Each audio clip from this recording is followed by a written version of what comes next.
¿Qué tal, gente? Un saludo muy grande para cada uno de ustedes. Gracias por estar viendo un episodio más aquí en TGN Podcast. En esta oportunidad con un invitado muy especial, Jovan Tomasevich. Max, ¿cómo estás? Un gustazo, hermano. Igualmente. ¿Qué tal? ¿Todo Bien, todo bien? tranquilo. ¿Todo tranquilo? Bien. Bravazo. Te comento más o menos, a través de todos estos meses de los invitados que hemos tenido, hay un enfoque bien particular que le damos a The Guitar Notebook. Si bien es cierto, nos interesamos bastante en lo que es la técnica, el diseño de sonido y cosas así, pero siempre queremos ir un poco más allá. Ok. ¿Y a qué voy a esto? Que siempre les pedimos a los invitados que nos cuenten cuál fue su primer contacto con la música. Mi primer contacto con la música es en el barrio, cuando tenía 13, 14 años. Escuchaba música nada más, nuestros grupos favoritos, y soñábamos con tener una banda de rock. O sea, no tocábamos, pero hacíamos la finta. Ya. O sea, utilizábamos cualquier elemento alrededor en una sala o en el cuarto de alguien y poníamos el equipo de música a todo volumen, los discos, y fingíamos ser una banda. O sea, tipo, el baterista estaba sentado en un sillón haciendo la finta que pegaba. Y eso, ¿no? Yo me paraba como cantante, me paraba al borde de la cama y ese era mi escenario, ¿no? Claro. Y pensaba que todo lo que estaba abajo estaba el público. Era un tema muy de juego y de imaginación. Pero súper joven, como comentas. O sea, Claro, porque para nosotros, o sea, disfrutábamos eso porque no existía la música en televisión, no había el videoclip. O sea, el único programa, no había Claro. cable, no había internet, obviamente. Y el único programa de música que había en el Perú era el programa del tío Gerardo Manuel, ya. Disco Club, que lo daban a una determinada hora, Sí. y él pasaba ciertos videos. Entonces, había un montón de música. La única forma de poder imaginar a nuestras bandas favoritas y su performance era ver los discos, ver la foto y poner la música. Ya, claro. Y sobre eso imaginar cómo sería una performance, ¿no? Entonces, ese juego de imaginación y disfrutando la música a todo volumen fue mi primer acercamiento, porque eso derivó en que en algún momento los que estábamos ahí, los involucrados, Claro. queríamos formar nuestra primera banda y empezamos a gastar nuestras propinas en ir a un estudio y Ya, probar los ya. instrumentos reales, ¿no? Que no tocábamos nada igual, pero era divertido. Claro, el simple hecho, creo, de tener ese contacto con los instrumentos como que te... Olvídate. Súper, Claro. súper loco, ¿no? Claro, además podíamos grabar lo que hacíamos porquería y media, pues no estábamos preparados. Claro. Pero ya te picaba el bicho por mira, así funciona una guitarra eléctrica, así suena como un amplificador, ¿no? Claro. Entonces uno por ahí empezó y se compró una guitarra eléctrica. Ya. O sea, te imaginarás Sí, la emoción que fue claro. para el barrio cuando se apareció el primero con su guitarra eléctrica. Era wow, ¿no? Y así poco a poco fuimos armando la banda hasta que llegó la edad en la que, digamos, había que tomar la decisión. Como todos teníamos la misma edad, Claro. terminamos el colegio y era como, bueno, ¿y ahora qué? Algunos ya tenían planificado entrar a la universidad, Claro, que es lo- y el lo único, común. creo que del barrio que tenía claro que quería seguir con el proyecto de hacer música era yo. Ah, ok. Y si vamos a ese tiempo, ¿qué banda es la que más te tocó? De las que me influenciaban. Claro. O sea, creo que en esa época, por la edad, estábamos muy pegados con todas las bandas del Sunset Strip. Estamos hablando de Bon Jovi, Poison, estaba Kiss, estaba todo lo que era Guns, olvídate, todo lo que era 80s glam rock, ¿no? Claro, claro. Ese era nuestro mundo. Ya mucho tiempo después, cuando empezamos a progresar en la música, cada uno por separado, ya vino la transición de los 90s y dejamos todo eso atrás y entramos un poco en la onda del grunge. Claro. Pero yo ya con otra gente, yo ya no con la gente del barrio. Ah, ok. Sí. Ok. Y te estoy hablando todavía muchos años antes de empezar a componer música propia. Muchos años. Te estoy hablando del año 89 más o menos. Bastante Y yo hasta el tiempo, claro. 94 entro a mi primera banda para empezar a componer, pero no componemos ni producimos nada como hasta el 97, 98, 96, 98. Ah, ok, bastante tiempo. Mira, yo estaba revisando un poco de información y viendo también, hay una primera banda, ¿no? Que es Huelga de Huelga de Hambre, Hambre. ¿cierto? Es mi primera, o sea, tuve algunas pequeñas Claro. bandas antes, pero mi primera banda oficial es Huelga de Hambre. Bravazo.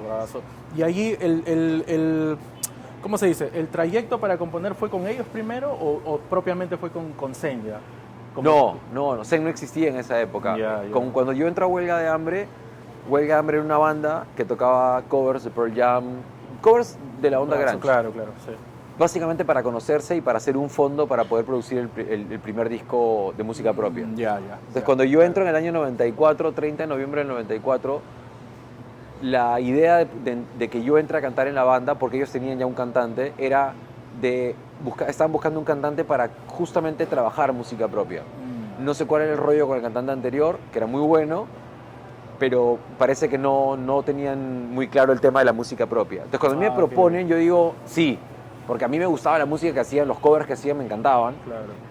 pero no sabía escribir música. Entonces me dicen, no te preocupes, el guitarrista Hugo, que es el que me jala y el que me propone para la banda, me dice, mira, vamos a ensayar unos cuantos temas propios Ya. y tú canta encima, ¿no? Entonces yo fui a meterle onda, porque nunca había cantado, digamos, en ese nivel, con esa exigencia, nunca había cantado con música propia, menos en ese estilo. Entonces, y ahí es donde ya empiezo a tomar conciencia de qué es lo que quería hacer. Pero trabajamos de manera colectiva, es decir, el guitarrista traía una parte, el bajista traía una parte, todos colaboraban y se respetaba la decisión de todos sobre cada canción. Entonces cada canción era como, tenía una parte de cada uno. A veces era bueno, a veces no tanto. Claro. Porque a veces tú no tienes una canción y tienes una visión de la canción, claro, y puede que no te guste cómo la modifiquen, ¿no? Entonces, en la última etapa de Huelga de Hambre, yo ya empiezo a cocinar el bicho de que yo quería componer mis canciones de principio a fin. Ya, claro. Y es ahí, casi en la salida de Huelga de Hambre, donde yo empiezo a hacer esta transición de escribir canciones ya completas con miras a hacer un nuevo proyecto. O podían estar en Huelga de Hambre, pero quería que sea mi visión, cosa que nunca lo llegamos a saber porque nunca llegamos a pasar por esa etapa. O ya yo tenía planificado de repente dar un paso al costado para hacer otro proyecto que finalmente pasó y fue Zen. Claro. Y ahora, justo con lo que comentas, me viene algo a la mente bien interesante, ¿no? De repente los que hemos pertenecido a alguna banda en algún momento, tiene que haber un balance entre todos los miembros, porque es complicado, de por sí es complicado trabajar con varias personas. Sí. ¿No? Entonces, yo voy al hecho de que fue fácil poder formar esta nueva agrupación. ¿Te refieres a Zen? Exacto, porque tengo entendido de que no son los mismos miembros, son otros. Son otros miembros. Tanto por la visión que tenías que acabas de comentar, como también lo que se sabe, ¿no? Nosotros teníamos una computadora modesta, pero queríamos aprender a poder nosotros trabajar en este mundo digital que era un poco más económico. Entonces empezamos a escribir estas canciones que terminaron siendo, que eran un demo inicialmente y que terminaron siendo el primer disco de la banda, el primer disco de Zen. Entonces toda esa etapa que duró casi 2 años, en verdad no fue una etapa difícil porque fue una etapa bonita, fue una etapa de aprendizaje, nos motivaba a hacer canciones, hacíamos una canción y era como, ya qué paja, descubrimos esto, empezamos a descubrir que podíamos sonar bien trabajando entre nosotros, ¿no? Sí teníamos los sueños y las miras de conseguir un contrato grande, un financiamiento grande para poder trabajar afuera con un productor o con un estudio más grande. Pero no nos quemaba tampoco el coco eso, o sea, igual seguíamos trabajando. Cuando terminamos de hacer el primer disco y las primeras canciones, recién ahí empezamos a armar la banda. Cuando ya teníamos el disco, entre comillas. Entonces ahí es cuando llamamos a Giorgio Bertoli, que estaba trabajando con nosotros en la última etapa de Huelga de Hambre. Y llamamos a Alec Marambio, que era viejo amigo de todos nosotros, pero que no estaba viviendo en el Perú. Él recién llegaba a Perú porque había ido a hacer unas clases afuera, unos cursos afuera de música, y cuando llegó le mandamos los demos y le dijimos, Chino, tenemos este material, ¿te interesaría hacer un proyecto? Sí. Ya después, en el tercer disco de Zen, es cuando Alec, que es un gran compositor, él empieza a componer algunas canciones. Pero en los 2 primeros discos, Alec entra cuando un disco ya está hecho, y en el segundo disco, Alec todavía recién se estaba como amoldando a la banda, ¿no? Todavía estaba viendo si se iba a quedar más tiempo en la banda o iba a tener que dar un paso al costado por temas personales. Pero finalmente lo convencimos de que tenga un espacio, que continúe en la banda, que resuelva todos sus temas, ¿no? Y que lo íbamos a apoyar, pero que continúe en la banda, ¿no? Sí. Claro, yo creo que acá, creo que en toda Latinoamérica, pues Zen es una banda muy reconocida. O sea, gracias. En aquel tiempo, yo he escuchado muchas canciones de Zayn. Gracias por eso. Sí. ¿Cómo es? Yo creo que a la gente le va a interesar bastante el nombre.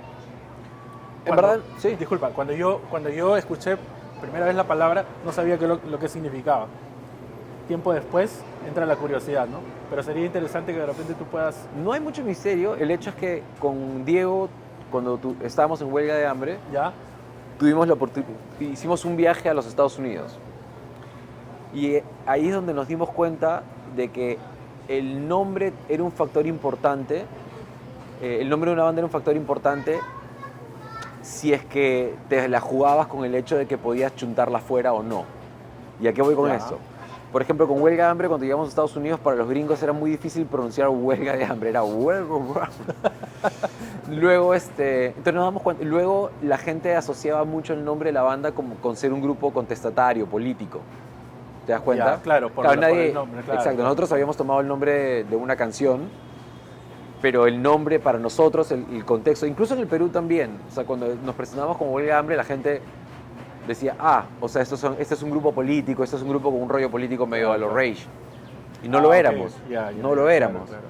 Entonces, a partir de ahí, con Diego siempre teníamos la idea de, oye, cuando hagamos un proyecto, tiene que ser un nombre corto, fácil de pronunciar, un significado chévere, pero que en cualquier parte del planeta donde te pares, se pronuncia igual. Y en una de las sesiones de composición, de grabación, él dijo, oye, tengo esta idea, y nos mostró, él estaba leyendo un libro sobre la filosofía zen y el cómo estar... Ok, ya. Entonces le dijimos, ok, interesante, ¿qué significa? Significa balance o armonía entre lo físico y lo espiritual. Claro. No se diga más, queda. Y así fue el nombre, así fue como quedó el nombre. Bravazo. Bueno, ahora ya sabemos, estamos mejor parados sobre el origen del nombre. Ahora, bueno, en algún momento vi a Jovan Tomasevich cuando estuvimos grabando el episodio con Joan Carmona sobre... Estabas con una guitarra muy bonita, por cierto. En Ok. ese entonces una Epiphone, creo, una Epiphone color rojo. Una roja, sí tienes Sí, razón. hermosa guitarra. Hermosa guitarra, sí. ¿Cómo describirías tú el papel de guitarrista rítmico, ¿no? En una banda? Ok, mi papel principal en la banda, más que ser guitarrista rítmico, obviamente es ser cantante. Claro. Pero también soy compositor. O sea, yo he compuesto más del 90% de las canciones de la banda. Entonces, para mí, el instrumento que me ha acompañado siempre para componer siempre ha sido la guitarra. La guitarra. Ahora, obviamente, al tener a Alec es un tremendo guitarrista. Sí. Para mí está en mi top 5 de guitarristas en el Perú. Entonces, yo no puedo tomar la posición de ser un guitarrista lead, porque además prefiero ser cantante y tener esta disposición de si quiero toco la guitarra, si quiero no. Pero hay canciones que sí son indispensables, en las cuales se necesita una guitarra base. Y ahí es donde entra mi otro trabajo, que es el guitarrista, digamos, de soporte de Alec, ¿no? Cuando Alec está haciendo arpegios, cuando Alec está soleando, yo hago las bases para que la banda no pierda, para que la canción no pierda esa contundencia. ¿Soy muy prolijo? No. ¿Por qué no soy prolijo? Porque yo le doy la prioridad al show. O sea, para mí es importante, hay dos cosas que uno tiene que separar, ¿no? Si tú quieres perfección musical en un show, lo que te vas a dar cuenta es que vas a tener una banda probablemente un poco aburrida. Porque suena bien, pero todos están muy estáticos. Hay muchas bandas que lo hacen. Y está bien, es una forma. Claro. Yo no, mi escuela es David Lee Roth, es, qué sé yo, no sé, es salir, Steven Tyler, es moverte por el escenario.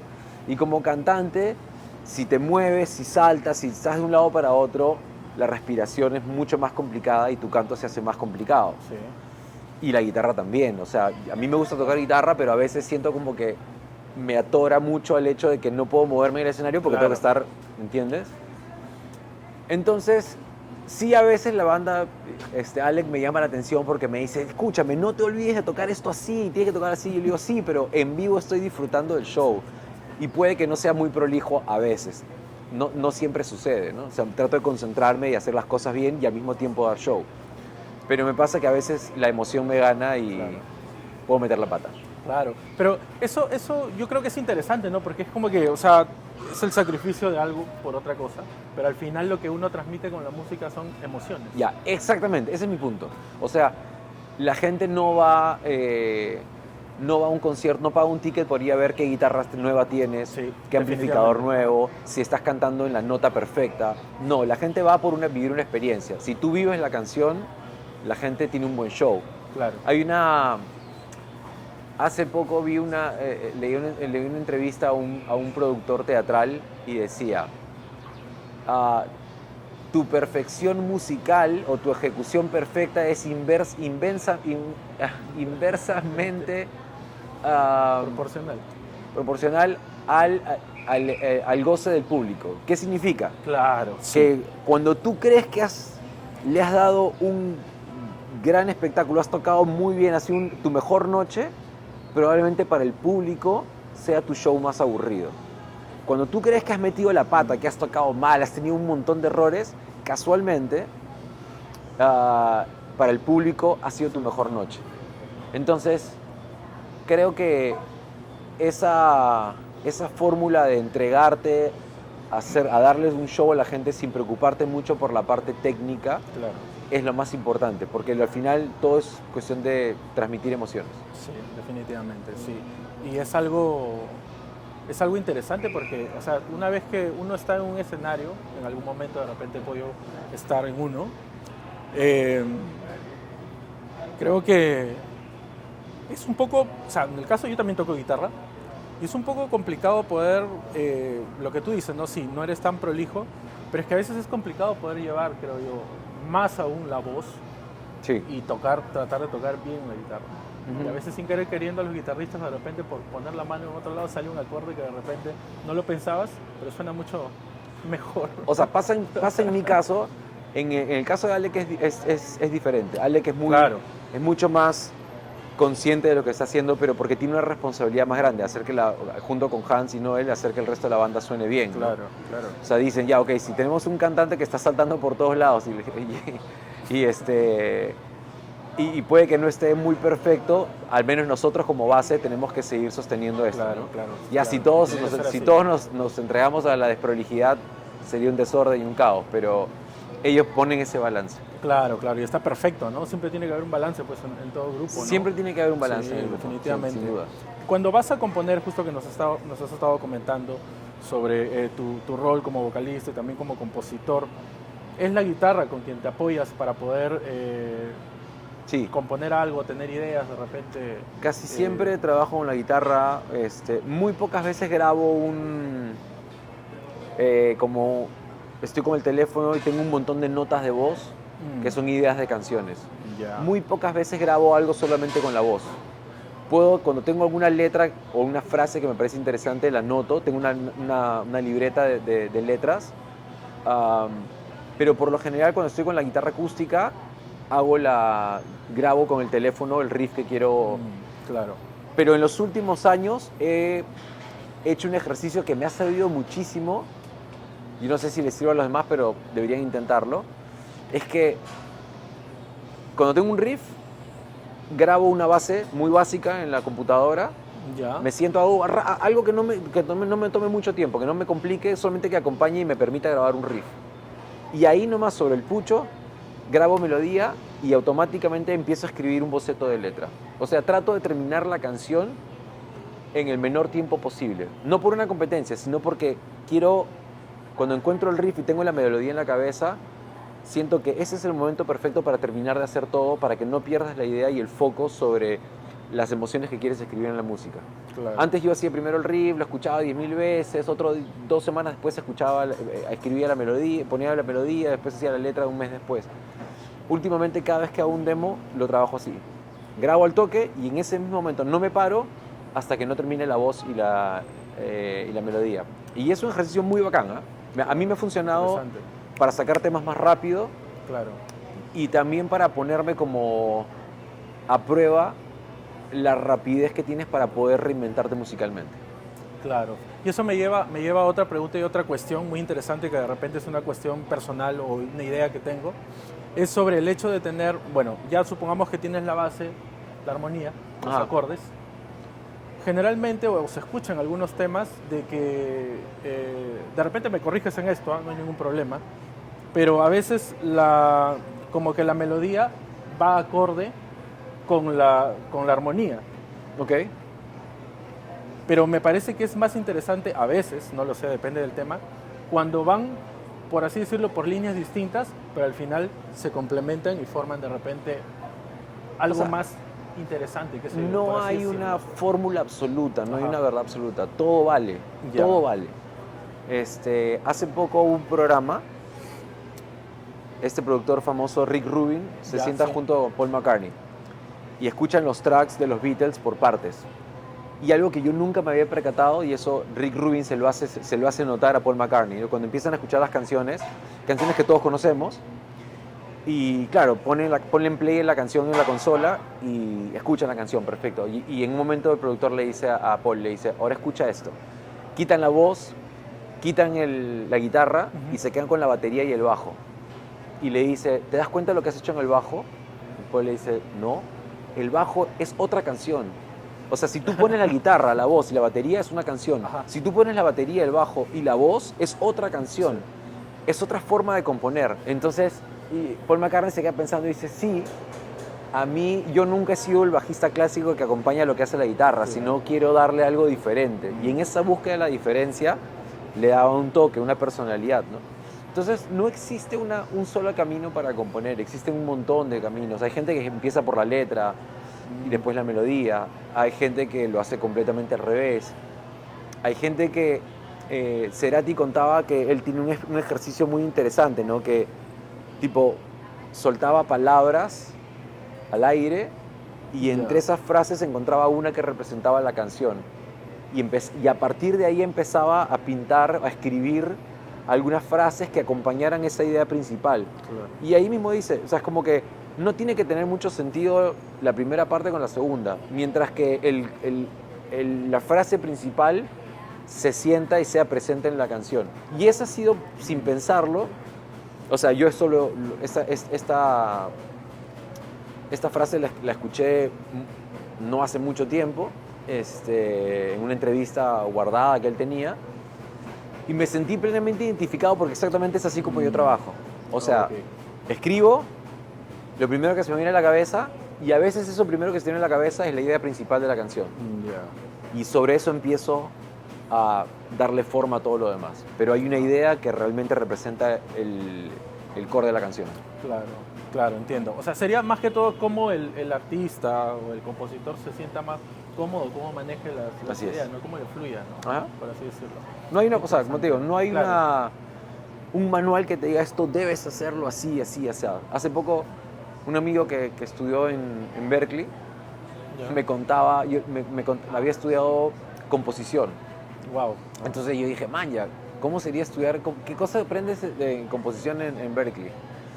Y me enseñaba un juego de palabras para componer la letra. Yo creo que una de las cosas más difíciles para cualquier músico es componer la letra. Escribir la letra es una de las cosas más difíciles. Sí. Y sobre todo cuando haces rock en español, porque mucha gente al principio le tiene miedo porque siente que fonéticamente es muy difícil escribir, ¿no? En melodías, escribir en castellano y hacer que suene bien en las melodías de la música rock. Y este pata me contaba pues estos trucos que le habían enseñado para la hora de componer frases, palabras y hacer que engranen bien. Cuando me lo contó, yo dije, manja, esto es algo que me tomó años aprender solo. Prueba y error, y error. Y ni siquiera lo he pensado, o sea, ahorita que me ha contado cómo funciona la fórmula, me acabo de dar cuenta que yo he interiorizado esa forma de trabajo de una manera natural e intuitiva porque aprendí así, no porque descubrí y dije, ya esto funciona así, sino ya mi cerebro, por la práctica, había hecho que funcione de esa manera. Claro, qué loco, ¿no? O sea, hay varias cuestiones que uno a veces descubre o, bueno, entiende, ¿no? Porque ya son cosas que están hechas, las entiende. Y pues se da cuenta que en realidad así se trabaja, ¿no? Así es como debería trabajarse o que, no sé, alguien que ha estudiado o alguien académico lo trabaja de esa manera. Y creo que eso lo hace a veces mucho más interesante porque te lleva a profundizar más. Mira, en pandemia, un día estaba en mi casa y me di cuenta que tenía varias guitarras. Ya. Y tengo varios amigos buenos guitarristas. Siempre los he admirado, pero siempre he sido flojo para aprender a tocar. Sí, yo siempre he querido ser shredder, Ah, ok, ya. pero digamos, no tengo los skills. Sigo practicando todos los días. Y en pandemia empecé a recibir clases. Ya. ¿Por qué? Porque dije, man, ya tengo unas guitarras muy chéveres, Claro. pero las uso para tocar rítmica, para componer, pero debería ir más allá, o sea, debería aprender más allá todo lo que siempre he querido hacer. Entonces empecé a practicar desde cero, o sea, cero, cero, cero, Como si absolutamente. no Me di supieras- cuenta, era como redescubrir el instrumento. Claro, claro. Y claro, es algo que me hubiera encantado hacer mucho tiempo atrás, Sí. pero Imagino. sí hay algo que me di cuenta, que al estar, no sé si la palabra es obsesionado, pero al meterte en el mundo de la parte técnica, sí me desligué mucho de la parte emocional y lúdica del eso. Qué interesante. Que mucha gente a veces te dice, oye, pero ¿por qué Qué si te metes a estudiar, te vas a olvidar de la parte del feeling? Es lo que siempre hemos Sí, escuchado. es lo que no siempre quiero dicen. estudiar Sí, porque no sí, quiero sí. perder el feeling. Y la mayoría de académicos te decían, no, saber armonías, saber técnicas de cómo tocar tu instrumento es importante, y lo es. Pero sí pasa que cuando empiezas a descubrir la técnica y empiezas a ver que desarrollas tus habilidades, tus capacidades, te das cuenta que ahora tienes menos tiempo para dedicarte a aplicarlas. Claro. O ya te vuelves muy consciente de, es como, Sí. y este acorde, y mejor voy a Claro, probar este. exacto. Cuando Sí, es sí, un juego, definitivamente. es un poco más fácil, un poco menos, es un poco más divertido porque no sabes. O sea, yo hago una canción, me siento con Alec y con Noel, que son maestros en armonía, y les muestro mi melodía y mis acordes. Mis acordes son 4 acordes básicos. Ya. Y ellos me dicen, oye, ¿y qué pasa si cambiamos este acorde y ponemos este acá? Y yo digo, ¿por qué? Y me demuestran por qué armónicamente funciona para la canción. Y digo, qué interesante, nunca se me hubiera ocurrido a mí, Claro. porque lo mío es más básico. Entiendo. Pero ahora que me metí en ese mundo, me cuesta regresar a esa parte. Y eres más consciente de lo que estás tocando. O sea, una vez que lo tienes Sí. interiorizado, eres más consciente de lo que estás tocando. Y te cuento así algo rápido, como haciendo un paréntesis. En una oportunidad estaba tocando con un amigo, bajista, y que era oído. No sabía las notas. ¿Ok? Y cuando yo le dije, mira, vamos a tocar tal cosa, ya no no hacía la línea de bajo como lo hacía antes de que yo le comente sobre las notas. Ok. ¿Por qué? Me dice, no, es que ahora estoy pensando en lo que me has dicho, si tengo que pisar aquí o pisar al otro lado, porque siento que no lo voy a llevar. Y coincide con lo que tú acabas de decir. Es Claro. como que, o sea, quizás a mucho menor escala, pero sí coincide bastante en lo que dices, ¿no? Pero yendo más allá, ¿qué tan de acuerdo estás con lo que acabas de decir, de que el estudiar te quita el feeling que le dicen? O sea, no quiero que suene mal, estoy hablando en mi caso, Claro. porque yo me he dado cuenta que me ha pasado y durante muchos años he trabajado de la otra manera, que yo cero teoría, pero también, ¿qué pasa? Que el no tener los conocimientos, primero que te ahorra tiempo Sí, y dinero. O sea, si tal vez yo hubiese sabido todas estas técnicas de composición y las hubiese sabido de hace muchos años atrás, me hubiese ahorrado muchas horas de quemarme el cerebro en cómo llegar a lo que quería, al resultado que quería llegar. Por otro lado, cuando tienes este conocimiento, también estás en la capacidad de poder ejecutar ideas que están en tu cabeza, que sí las puedes ejecutar. Por ejemplo, Claro. vocalmente sí lo hice. Cuando yo empecé a cantar, no tenía ninguna técnica vocal, cero. Y me frustraba el hecho de que yo quería cantar de una manera y no podía hacerlo. Entonces ahí fue donde dije, ok, ya.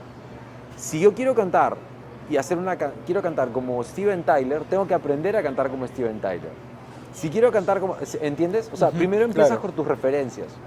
Y buscaba profesores que me enseñen a hacer eso. Entonces, en esa época, la mayoría de mis profesores eran profesores clásicos. De hecho, mi primer profesor fue un profesor de conservatorio clásico. Y él, claro, cuando yo le llevaba un disco de Queen, le llevaba un disco pues de Guns, para una persona clásica eso es ese canto es horrible. Sí, O sea, te dice, eso pues, no es un canto bien ejecutado, ¿no? Con técnica. Eso es cualquier cosa. Pero yo no quería cantar como Pavarotti, yo quería cantar como, ¿entiendes? Claro. Entonces, Pero al final la técnica es una sola. Hay un momento en el cual sí hay ciertas variaciones, pero la base del canto es una sola para todos.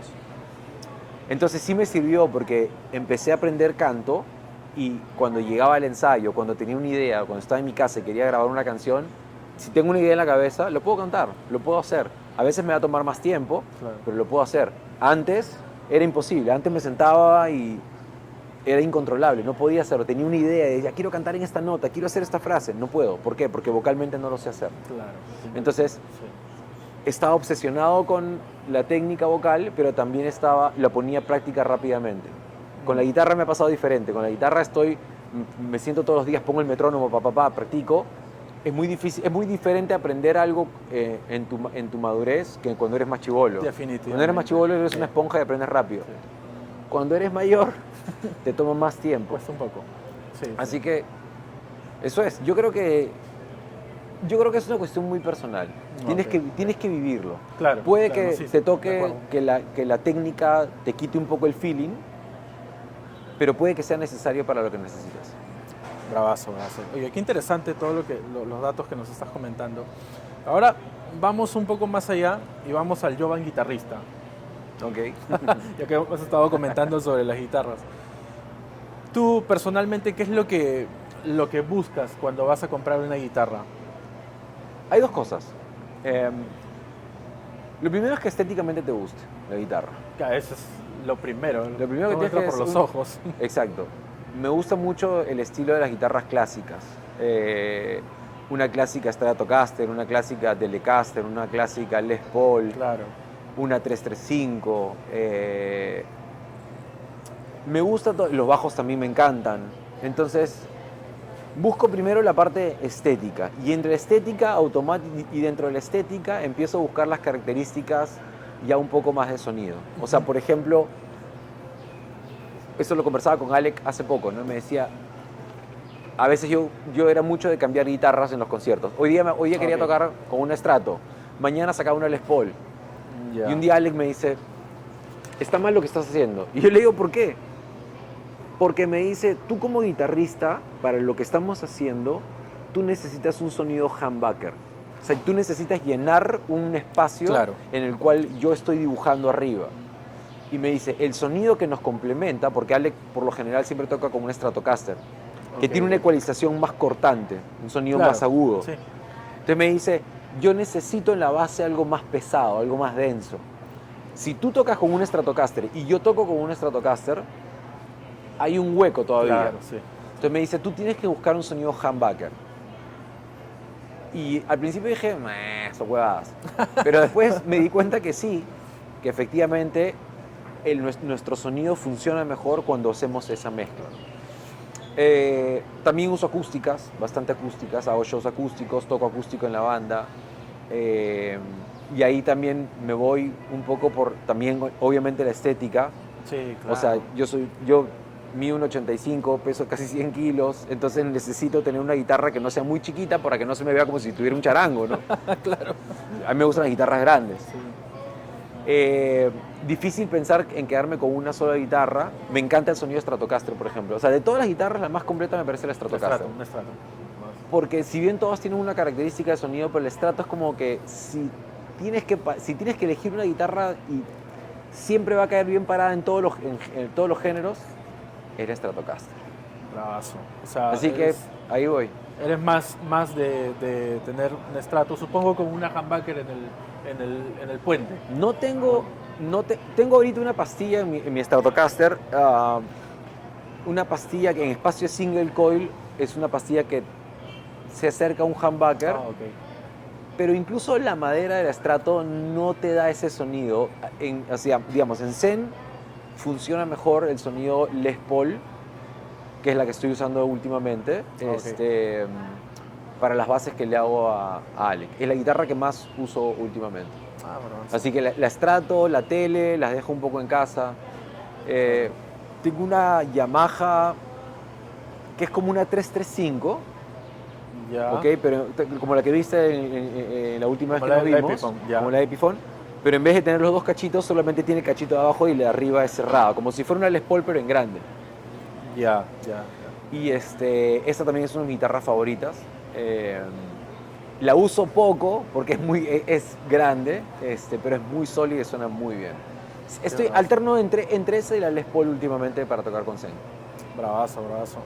Bueno, en esta oportunidad Jovan ha traído algunas, bueno, 2 guitarras principales, se puede decir, o las que más te gustan. 2 de las guitarras que estoy actualmente usando en todos los shows. O sea, que las vengo usando ya hace poco más de 1 año, 2 años, y que tienen una pequeña historia conmigo, ¿no? O sea, todas las guitarras que tengo en casa, que no son muchas en verdad, pero todas tienen una pequeña historia del por qué las tengo y por qué las elegí. Ah, bravazo. Y en este caso he traído 2. Bueno, ahorita estamos con esta Ovation que está hermosa, el color está muy lindo. Esta acaba de llegar hace poco a mis manos.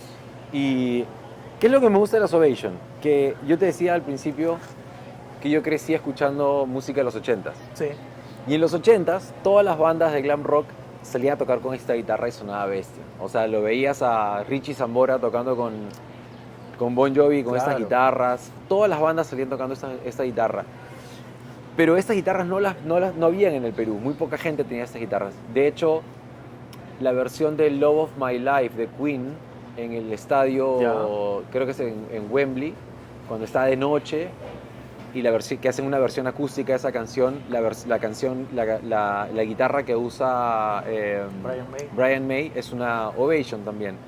Pero yo veía estas guitarras en las revistas y me llamaba la atención esta forma redonda. Resulta pues que el creador de estas guitarras parece que era un ingeniero de la NASA. Wow. Y descubrió que esta fibra, ¿no? Es una fibra que va de manera circular en la guitarra, le daba un sonido característico a la guitarra, y además tenía este diseño con estos huecos que rompe digamos, la vista clásica de una guitarra, ¿no? Sí. Además es súper liviana, que es como que para tocar en vivo es lo mejor. Y siempre uso las guitarras acústicas en re. Ah, ok.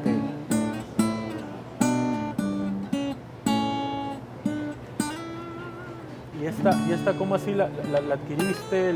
Porque recién la empezaste a traer. Esa es la segunda, la tercera Ovation que tengo. Como te decía, antes he tenido una de 12 cuerdas, antes tuve una versión mucho más antigua, ahora ya las traen la gente de Amexco. Esta me la entregó porque sabe que soy muy fan de este tipo de guitarras y porque son muy fáciles de hacer sonar en vivo. O sea, las conectas y suenan muy bien en vivo. Ligeras, responden bien. Y sí, o sea, es eso, es fácil de tocar. ¿Sabes qué pasa? Que siento que este tipo de guitarras para en vivo tienen sientes que el fretboard, el mango y la forma de tocar es como si tuvieras una eléctrica. Entonces, si vengo a tocar eléctrica y me paso a esta guitarra acústica, no hay ningún problema. Es cómoda, ligera y suena muy bien. Genial. Así que, y además tenía esta onda pues como lo que te decía al inicio, ¿no? Visualmente eran las guitarras que me gustaba, que tenía estos músicos con los que había crecido, ¿no? Claro, bravazo. Así que esta es una de las últimas, el color me gustó mucho, que acaba de llegar. Muy bonito. Y esta es la versión más delgada que tienen, que es muy... Y no es de la línea más cara, esta es de la línea intermedia. Ah, ok. Sí. Y con respecto a las características propias de la guitarra, de repente tú buscas algo, de repente un mástil, como acabas de comentar, un mástil de repente más delgadito, o de repente algún tipo de clavijero en específico. Más que el mástil, más que el grosor del brazo, me fijo más en el radio. O sea, si el fretboard es plano o tiene mucha curvatura. Cuando tiene mucha curvatura, me pasa que, como soy medio tosco para tocar, me pasa que las cuerdas las tiro para arriba o para abajo y se me mutean un poco. Claro. Entonces trato de que sean lo más planas. Un radio 12 para mí es perfecto. Entonces, como te decía, esta acústica tiene esta sensación de que no es muy ancho el brazo y es muy amable. Afina bien, es un preamplificador. Para no ser una guitarra de la línea media, no es de la tope, de la más cara, creo que los componentes son buenos. Y he tenido experiencia con estas guitarras y en verdad, si la ven, el diseño es hermoso. Sí, el diseño está muy lindo, es muy llamativa también. Es muy llamativa. El color. Ahora, no es una guitarra, no la recomiendo para grabar acústicas en estudio, a menos que quieras el sonido clásico. Una cosa es sonar con un micrófono acá, Claro. otra cosa es conectado al piezo de la guitarra, ¿no? Entonces, esta guitarra para mí es funcional para tocar en vivo. ¿Por qué no para estudio? Porque como no tiene caja, no tiene resonancia. Claro. Entonces, si tú pones un micrófono acá, lo vas a escuchar que es un poco más latosa. Claro. ¿Me entiendes? Definitivamente. Para eso, para grabar en un estudio es mejor, yo recomendaría una de caja, que también tengo en casa una, pero esta es perfecta para en vivo. Bravazo. Bravazo. Voy a ir por la otra. Sí, sí. Hola, ¿cómo están? El día de hoy me encuentro en el Parque Gastronómico El Refugio porque voy a comer una de las mejores hamburguesas del Perú. Así que síganme.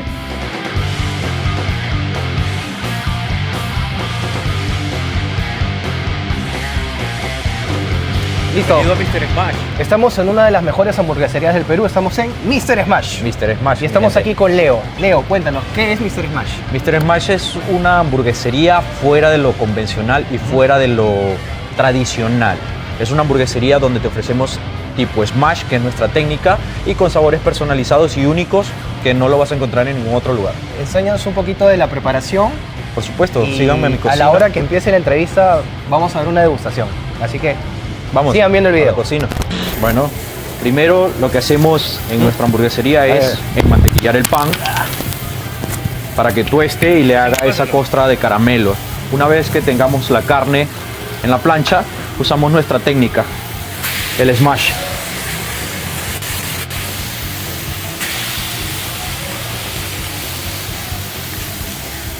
Salamos.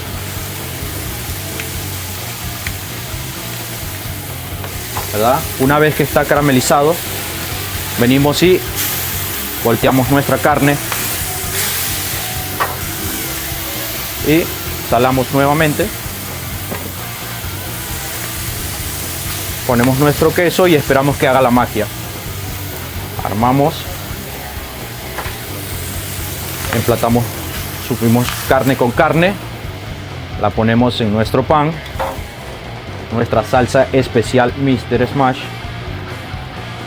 ¿verdad? Lechuga crocante con todos sus vegetales bien puestos, sin escatimar nada, bien taipá como le gusta a la gente. Esa es nuestra hamburguesa americana.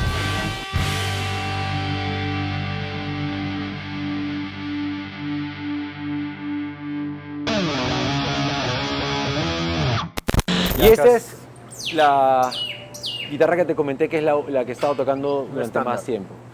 Es una Les Paul y esta tiene una historia muy bonita, que es que durante el tiempo que yo estuve como solista, Ya. me hice muy amigo de un gran guitarrista, Julio Ceballos, que en ese tiempo colaboró durante un buen tiempo conmigo tocando guitarra. Y teníamos muchos planes y él tuvo que un poco renunciar a la música por un proyecto diferente que tenía, un proyecto familiar, pero no hemos dejado de ser amigos.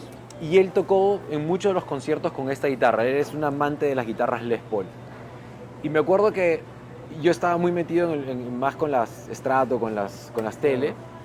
Y un día me llama y me dice, Cholo, escúchame, él es coleccionista además, me dice, estoy vendiendo varias de mis guitarras. Y tengo esta que yo la compré y la usé trabajando contigo. Y me dice, me encantaría que te la quedes tú. Así que te voy a hacer una oferta muy especial, solo para ti, porque no me gustaría que termine en otras manos, pero me encantaría que quede contigo porque la usé, la compré y la conseguí justamente trabajando contigo, ¿no? Me pareció un gesto enorme. Claro. Y yo sé que él es muy, muy detallista con el tema de los accesorios y hacer que suene bien la guitarra. Mira, ni siquiera la probé, solamente le dije, ya.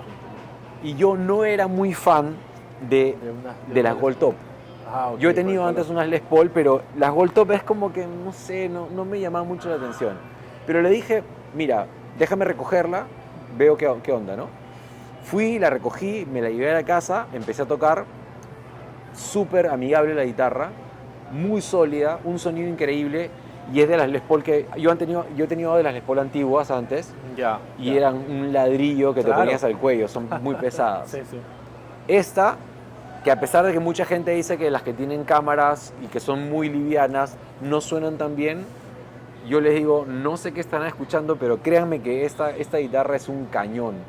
Y nada, lo llamé al toque y le dije, ya, queda. Cerraste. Pum, Claro. cerramos, me la llevé a la casa, empecé a tocar en vivo, me acuerdo que hicimos un concierto, hicimos unas fotos, veo las fotos y dije, se ve hermosa la guitarra. O sea, el Gold Top, que antes no la tenía mucha fe, cuando vi la foto dije, no. Y es más, hasta hace poco estaba loco y dije, ya voy a transformar algunas de mis guitarras en otras guitarras que tengo en Gold Top, porque me parece brutal. Y hay una Gold Top 335 Ya. con el brazo de custom, que la Ok. trajo Sí, Lenny con- Kravitz, con que la usa ébano, Lenny con Kravitz en ébano los y todo. conciertos, que es hermosa y es 335, pero todo en Gold Top. Ah. Hermosa. Esa es una que tengo ahí pendiente. Pero esta es. Entonces Alec me dijo, ok, ya encontraste el sonido, esta es la guitarra. En la entrevista pasada que hicimos, te mostré la pedalera que uso, que es la misma que sigo usando Sí, hasta ahora, sí, o sí. un Neural. Sí, una Quad Cortex. En ¿no? un Sí, Quad Cortex, donde ahí proceso la guitarra y mi voz también. Claro. Y ya, eso es todo lo que Bravazo, uso. La bravazo. acústica, esta de acá y el Quad Cortex. Esta es una Gibson estándar, una Les Paul estándar. ¿Sabes el año? De repente para tener una referencia. Creo que es de las modernas. ¿Qué modelo de Bueno, las estándar salen pues qué modelo de? Es que no sabría decirte si es Ok, estándar ok. o no. Yo solamente sé que Pero suena brutal. suena Eso es lo brutal importante. y se la compré a uno de mis mejores amigos y le dije, dámela. Y yo sé que todas sus guitarras siempre son elegidas Bravazo. como piezas únicas, pues, ¿no? Y confiaba 100% a ciegas, si no me equivoqué. Bravazo, buenazo. Jovan, ¿y alguna de repente en casa también sueles practicar, tocar, qué sé yo? Todos los días. No, claro, pero con el Quad Cortex, No. ¿o también tienes tus amplis? De repente por ahí algo que nos No, puedas comentar, recién- alguna preferencia. Tú sabes que no tenía amplificador desde hace años. Hace años que no tengo un amplificador en casa. Y recién hace 3-4 meses, Ah, recién. mis amigos de Woman Music me mandaron un Orange. Un combo chiquito. Ya. Lo estoy usando en algunos conciertos, tipo La Noche de Barranco, conciertos donde bravazo. nosotros llevamos nuestras cosas. Lo uso como monitoreo, suena monstruo. No lo uso mucho en casa porque es bullero. Claro. Cuando quiero practicar en casa, utilizo la computadora. O sea, me siento en el escritorio, prendo los parlantes de estudio, conecto mi guitarra a la computadora y ahí tengo unos software. Claro. O sea, a veces conecto el Quad Cortex, pero me da flojera hacer toda la conexión. Sin embargo, ahí ya tengo un inalámbrico que coloco la guitarra y me conecto a la computadora y con eso qué toco. loco. Y además porque Práctico. tengo la practicidad que cuando estoy practicando, si me sale una idea, Grabar. grabo ahí al toque y produzco una canción en 2 patadas. Claro. Bravazo, Entonces, bravazo. prefiero, si tuviera que hacer todo el ruteo, ya. Ahí nomás. Jovan solamente tiene este ampli en casa. Solamente Un ampli chiquito, un Orange bravazo, chiquito. Sí, bravazo, más que bravazo. suficiente. Sí, la verdad que sí, porque, o sea, un ampli de 20 nomás es para un departamento, para una casa, es bastante ruidoso. Sí, y no es un amplificador a tubos, nada. Claro. Suena muy bien, es uno digital, diría, transistores. Lo que pasa es que ya desde hace muchos años estamos trabajando con todas las pedaleras digitales. Sí, pues, Entonces, definitivamente. ya el digital, a la hora de grabar, a la hora de tocar en vivo, en verdad nos ha arreglado la vida en un montón de aspectos, ¿no? Sí, Cargar a todos lados con tu mismo sonido.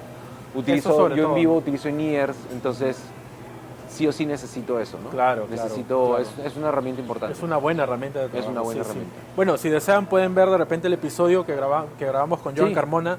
Ahí también está en el canal de YouTube. Y Jovan, antes de cerrar, hay algo muy interesante que te he escuchado repetirlo 3 o 4 veces, me parece.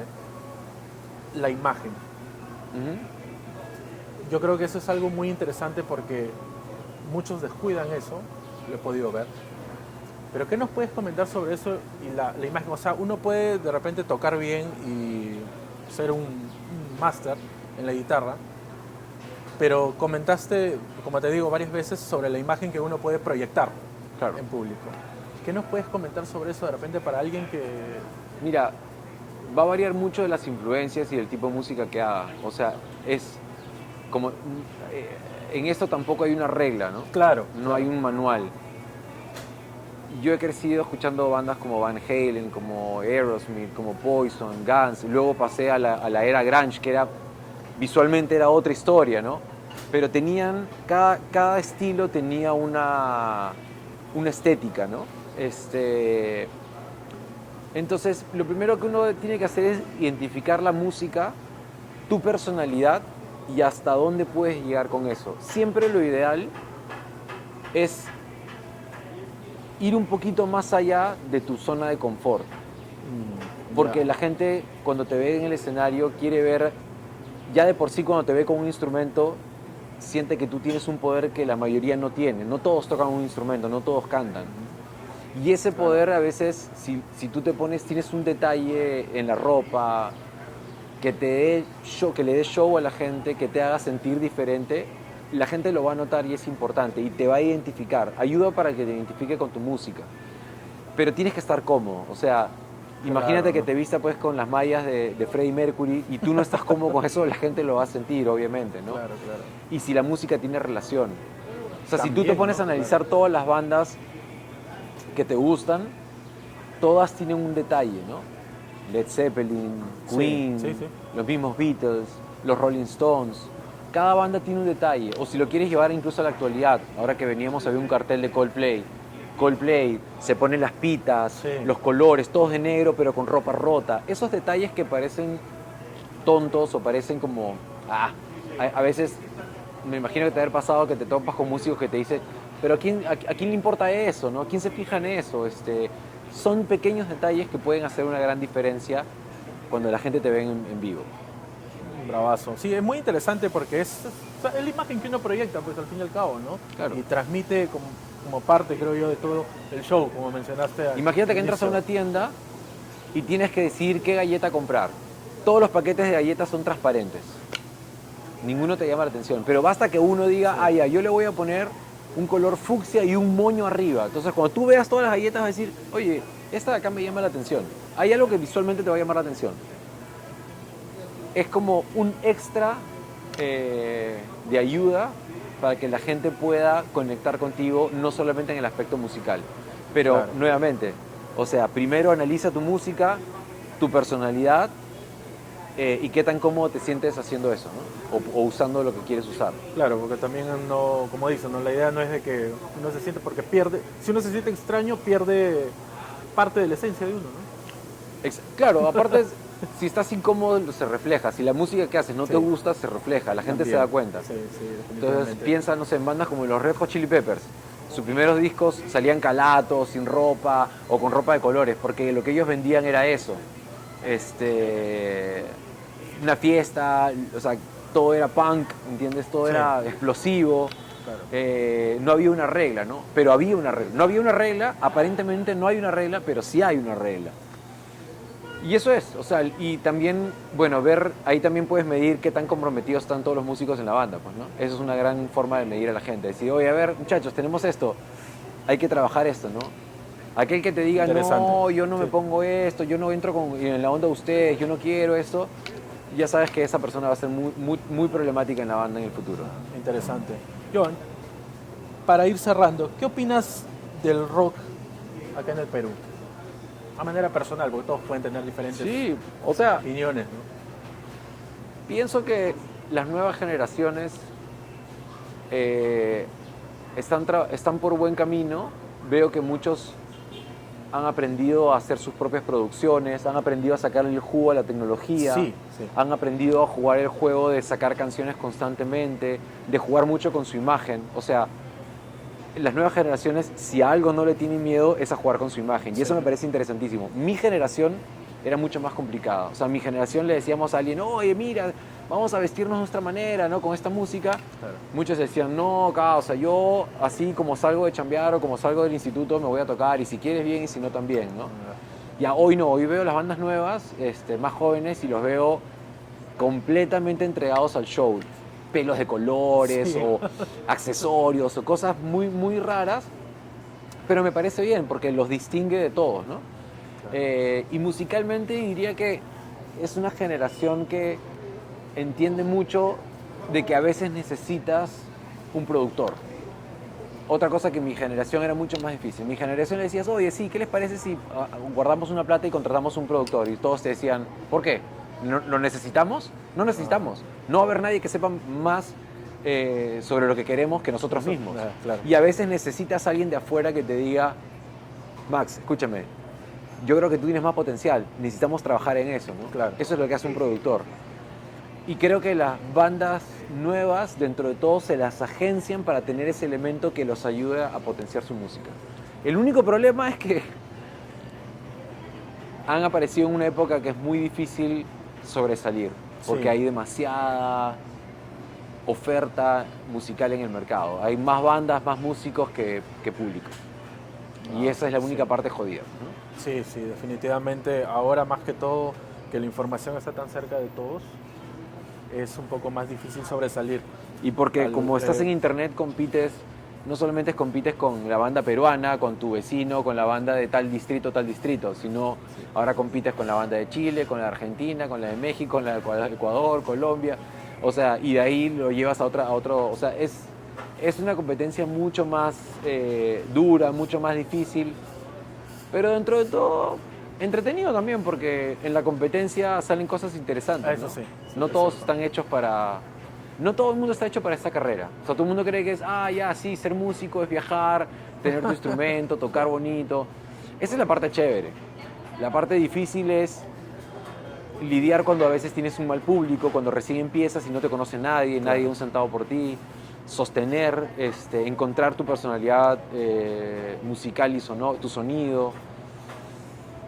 Y sostenerlo, ¿no? Imagínate que ya llegaste a un punto, sostenerlo, ¿no? Es una... Y las condiciones también. También, No sí. siempre vas a viajar en avión, no siempre vas a... Claro, O sea, al claro. inicio viajas en unos buses horribles, en unos... duermes en unos hoteles horribles, pero es parte de... Ya después con los años, si esto prospera y continúa, las cosas van a mejorar sin duda. Pero al principio es muy duro. Y créeme que he visto mucha gente que se ha bajado de la carrera musical solamente por eso, porque pierdes tus comodidades de arranque. Claro, claro, definitivamente. Creo que para triunfar en esto, o sea, como en algún momento lo he comentado, en el caso de la guitarra, muchos lo ven como un hobby, ¿no? Pero hay un proceso detrás, por ejemplo, de alguien, me comentaste que a ti te gustaría tocar rapidísimo, y a los guitarristas morimos Shredder. por tocar así. Pero la cantidad de horas invertidas detrás es inimaginable a veces Sí. para llegar a ese nivel. Ahora entiendo cuando leí en las revistas que fulano de tal practicaba 8 a 12 horas diarias Sí. y claro, ya entiendo por qué tocan así, ¿no? Ahora, de repente, Joan, ¿qué proyectos tienes ahora, de repente en esta parte del año, esta segunda mitad del año, algo que nos puedas comentar? Con Zen, en los últimos años no hemos dejado de producir, cada año lanzamos nuevas canciones. El año pasado empezamos a sacar por partes un nuevo disco. Ah, Sacamos 2 canciones, el primer single fue Tanto Desinterés, el segundo single Me Rendí. Y este año le habíamos prometido a la gente que íbamos a continuar con ese disco. Acabamos de lanzar el tercer single que se llama Labios Rotos. Ya estamos trabajando en un nuevo material que debería salir una canción más pronto y creo que ya para el próximo año soltaríamos todo el disco completo. bravazo, bravazo. Pero lo estamos trabajando por partes. Ese es el trabajo más importante que hacemos. O sea, seguimos teniendo todos los conciertos que vamos publicando semana a semana en nuestras redes sociales, pero al mismo tiempo, a pesar de que en el Perú es difícil meter canciones nuevas, no perdemos la oportunidad de llevarle nuevo material a la gente. Ah, buenísimo. Igual todas las redes de Zen quedan al clas a Sí, esta estamos entrevista, así que estamos en TikTok, en Instagram, en Facebook. Y ahí vamos, ahí publicamos lo que hacemos musicalmente, los conciertos, las diferentes cosas, toda la agenda de la banda la compartimos en redes sociales. Y por Bravazo. supuesto toda la música nueva. claro, genial. Joan, ha sido de verdad que una entrevista muy interesante, sobre gracias todo por por la los datos que nos has dado. Por último, de repente, algo que quieras aconsejar a la gente que está comenzando en la música, tanto en el canto como en lo que más nos gusta, la guitarra. Creo que he dado tantos consejos que ya no sé si son buenos o son malos consejos.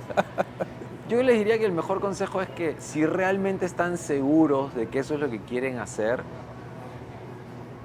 persistan e inviertan en ustedes mismos. Porque no hay nadie en el planeta, no vas a encontrar una disquera mágica, un padrino mágico que crea tanto en ti como tú mismo. Si tú estás seguro y convencido de que vas a lograr el éxito musical y que tienes algo que decirle al mundo, peléala. Pero eso sí, peléala por el arte, no por la plata. La plata va a llegar tarde o temprano, pero no, que tu misión no sea por el dinero, porque ahí sí te puedes frustrar muy feo. Interesante, buenazo. Jovan, gracias de verdad por tu tiempo. Gracias y a ti. sobre todo por el tiempo, ¿no? Que es muy valioso, ¿no? Y por haber dado todos estos consejos y por contarnos parte de tu trayectoria, ¿no? No, gracias por la invitación. Bueno, estamos con estas, pueden ver ahí, con estas hamburguesas. Un agradecimiento muy especial a Mr. Smash, que nos ha brindado este espacio para poder grabar esta entrevista. Así que, bueno, nosotros nos despedimos de aquí. Los esperamos en un siguiente episodio y vamos a proceder a degustar estas deliciosas hamburguesas. Gracias, nos vemos. Chao. Chao.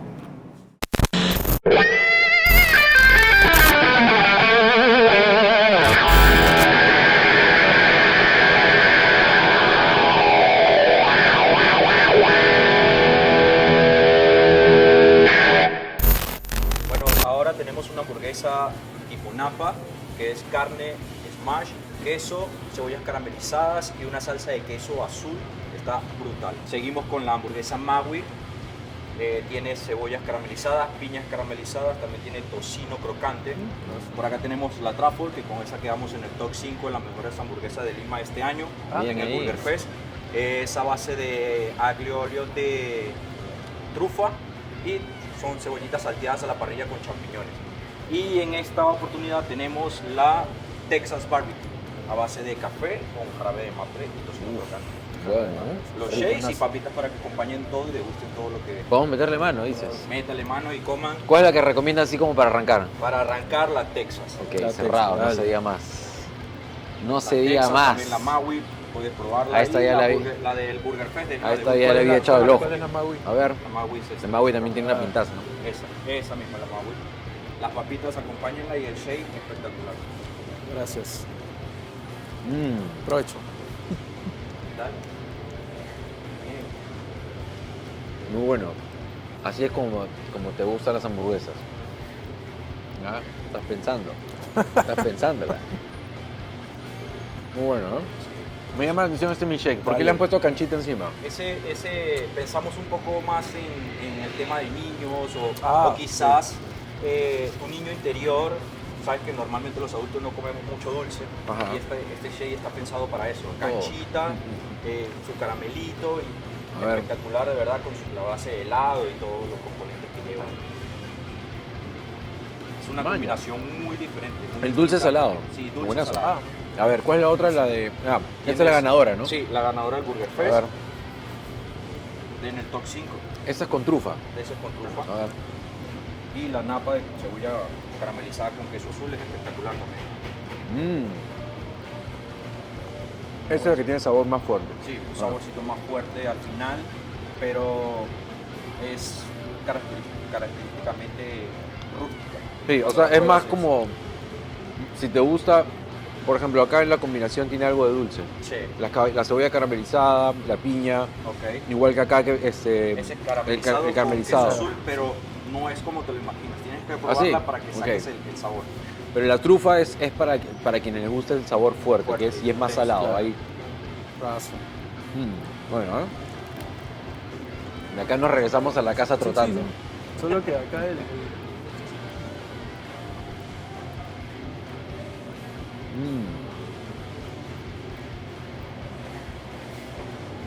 Mucha gente asocia el queso azul con un sabor muy fuerte, pero nuestra preparación o combinación con la hamburguesa es totalmente diferente.